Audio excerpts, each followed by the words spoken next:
Shalom, selamat pagi. Apa kabar semuanya? Kiranya semua dalam lindungan Tuhan serta dalam keadaan baik-baik saja. Terima kasih buat yang sudah membuka YouTube PKBM Terang Bangsa pada pagi hari ini. Seperti biasa kita akan sampaikan devotion untuk hari ini, dan sebelum kita dengarkan devotion bersama-sama, yuk kita mau buka dulu dalam doa. Tuhan Yesus, mengucap syukur buat pagi hari ini. Kami mau katakan Tuhan, Kau sangat baik pada kami. Kebaikan Tuhan hari lepas hari senantiasa Tuhan anugerahkan dalam hidup kami. Persiapkan mata hati kami Tuhan untuk mendengarkan apa yang dari Engkau, dan buat kami lebih melekat lagi kepada Engkau, mengandalkan setiap jalan-jalan kami untuk dituntun oleh Tuhan. Dan biarlah devotion pagi hari ini Tuhan boleh menjadi berkat buat kami semua. Di dalam nama Tuhan kami Yesus Kristus kami berdoa, kami bersyukur. Amin. Nah, tema devotion kita pada pagi hari ini adalah hidup sebagai ahli waris. Kita akan buka Alkitab kita bersama-sama di Roma pasal 8 ayat yang ke-12 sampai ke-25. Namun di sini Miss akan bacakan yang di ayat 17. Dan jika kita adalah anak, maka kita juga adalah ahli waris.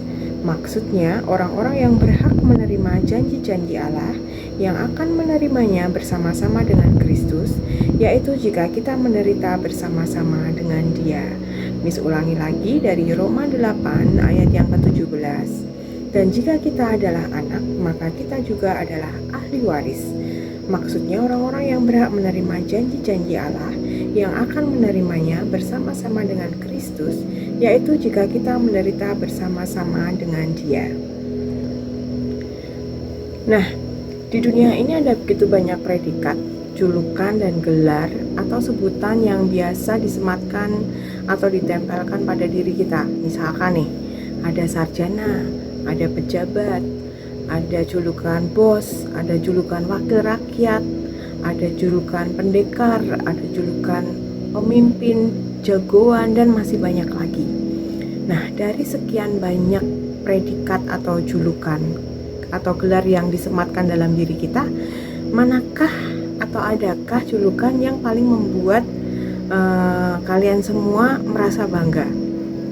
Nah, terutama kita anak-anak Tuhan, ada satu julukan yang biasa disebut sebagai anak-anak Tuhan atau anak-anak Allah. Nah, apakah status sebagai anak-anak Allah itu benar-benar bisa membuat diri kita merasa istimewa, merasa bangga, bahkan memiliki keyakinan atau keberanian untuk memiliki julukan tersebut?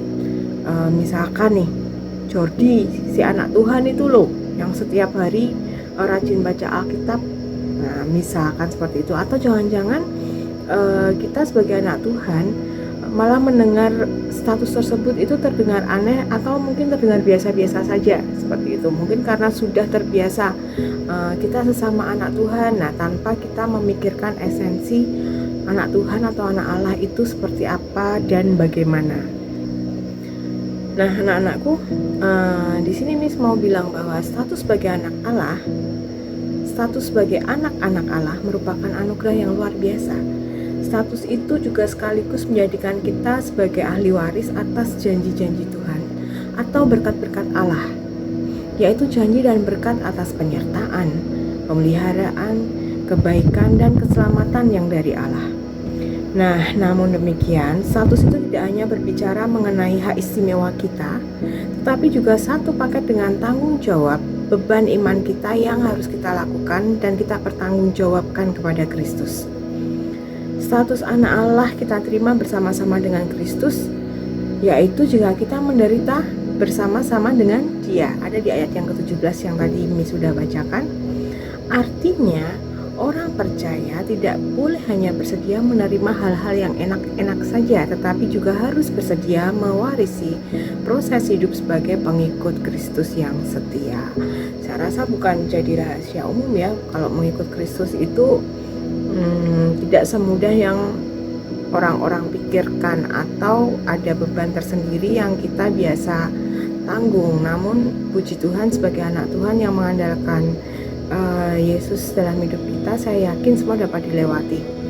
Misalkan melewati cemoohan, ejekan, direndahkan. Nah, hal-hal tersebut yang membuat kita jalan hidupnya sama seperti Kristus. Well, anak-anak sebagai murid Kristus, kita semua memperoleh status baru, yaitu sebagai anak-anak Allah dan ahli waris kerajaan Allah. Mari kita syukuri status kita itu. Mari juga memberlakukan status baru kita itu dalam hidup keseharian kita, bahwa kita ini adalah anak-anak Allah yang diberkati, yang memiliki warisan dari Allah. Jadilah anak Allah yang setia, teguh percaya, dan penuh kasih dalam setiap kata dan perbuatan. Ingat ya, anak Tuhan itu yang menjadi ciri khas khususnya adalah penuh kasih dan panjang sabar.